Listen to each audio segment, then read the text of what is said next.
सोचिए, एक ऐसा योद्धा जिसे कोई हरा नहीं सकता था, लेकिन फिर भी उसे अपने ही हाथों हारना पड़ा। कुरुक्षेत्र की धरती खून से लाल हो चुकी थी, शंखों की आवाज आसमान को चीर रही थी और लाखों योद्धाओं के बीच एक ऐसा नाम था जिसे देखकर मृत्यु भी रास्ता बदल लेती थी। वह था भीष्म। न कोई उसे पराजित कर पाया, न कोई उसके सामने टिक पाया। फिर भी इतिहास गवाह है कि वही अजय योद्धा बाणों की शैया पर गिरा और मौत का इंतजार करता रहा। लेकिन सवाल यह है कि एक इतना शक्तिशाली और अडिग योद्धा ऐसी मृत्यु क्यों चुनता है? क्या ये केवल एक युद्ध था या फिर एक वचन का बोझ जिसने उसे भीतर से तोड़ दिया था? ये कहानी केवल एक योद्धा की नहीं, बल्कि त्याग, धर्म और उस गहरे दर्द की है जिसे शब्दों में पूरी तरह बयान नहीं किया जा सकता। कुरुक्षेत्र का युद्ध अपने चरम पर था। हर दिन हजारों सैनिक मर रहे थे। धूल और रक्त से भरी उस भूमि पर केवल एक ही नाम सबसे भारी पड़ रहा था, और वो था भीष्म पितामह। 9 दिनों तक उन्होंने अकेले ही पांडव सेना को हिलाकर रख दिया था। उनके सामने कोई टिक नहीं पा रहा था। उनके बाण ऐसे चलते थे जैसे बिजली गिर रही हो।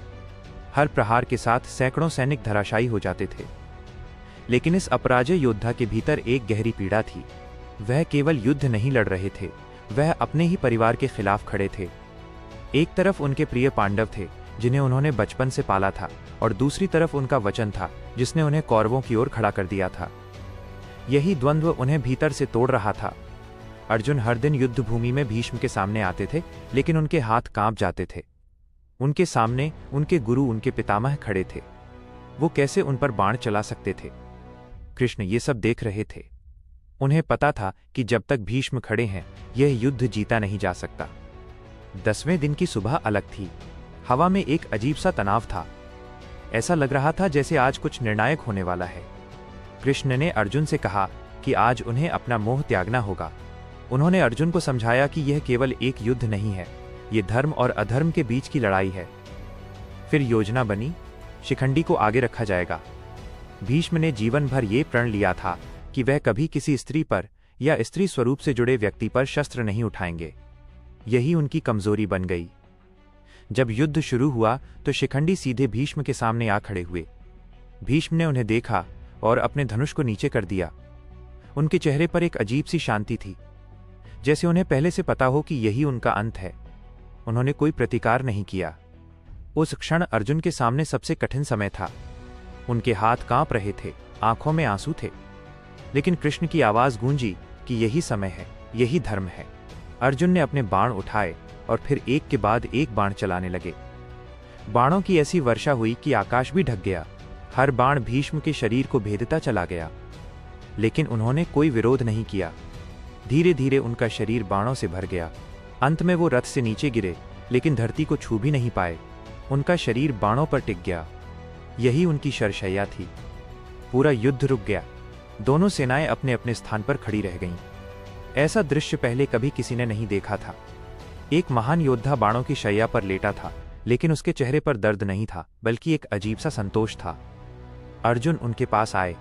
उनकी आंखों में पश्चाताप था। उन्होंने सिर झुका लिया और कहा कि उनसे ये सब कैसे हो गया। भीष्म ने मुस्कुराते हुए कहा कि उन्होंने कोई अपराध नहीं किया, उन्होंने केवल अपना कर्तव्य निभाया है। भीष्म को प्यास लगी। उन्होंने पानी मांगा। कई लोगों ने उन्हें पानी देने की कोशिश की, लेकिन उन्होंने मना कर दिया। उन्होंने अर्जुन की ओर देखा। अर्जुन समझ गए। उन्होंने अपने धनुष से एक बाण जमीन में मारा और वहां से जल की धारा फूट पड़ी। वो जल सीधा भीष्म के मुंह तक पहुंचा। उन्होंने जल पिया और उनकी आंखों में संतोष आ गया। लेकिन उनकी मृत्यु अभी नहीं हुई थी। उन्हें वरदान था कि वो जब चाहें तब मृत्यु को स्वीकार कर सकते हैं। उस समय सूर्य दक्षिणायण में था। उन्होंने कहा कि वो उत्तरायण तक प्रतीक्षा करेंगे। उन्होंने मृत्यु को भी अपने नियंत्रण में रखा। दिन बीतते गए, युद्ध आगे बढ़ता रहा, लेकिन भीष्म वहीं शरशैया पर लेटे रहे। उन्होंने उस अवस्था में भी अपना कर्तव्य निभाना नहीं छोड़ा। युधिष्ठिर उनके पास आए और उनसे जीवन और राज्य के बारे में प्रश्न पूछे। भीष्म ने हर प्रश्न का उत्तर दिया। उन्होंने राजधर्म, नीति, न्याय और जीवन के गहरे सत्य समझाए। उनकी वाणी में अनुभव था, त्याग था और एक ऐसी गहराई थी जो केवल एक महान आत्मा में ही हो सकती है। वो केवल एक योद्धा नहीं थे, वो एक शिक्षक थे, एक मार्गदर्शक थे। जैसे जैसे समय बीतता गया, उनकी सांसें धीमी होती गईं, लेकिन उनका मन स्थिर था। उन्हें किसी बात का पछतावा नहीं था। उन्होंने अपने जीवन को पूरी तरह जिया था, अपने वचन को निभाया था और अपने कर्तव्य को पूरा किया था। फिर वह दिन आया जब सूर्य उत्तरायण हुआ। वातावरण शांत था। ऐसा लग रहा था जैसे प्रकृति भी उस क्षण की प्रतीक्षा कर रही हो। भीष्म ने अपनी आंखें बंद की। उनके चेहरे पर शांति थी। उन्होंने अंतिम बार सबको देखा।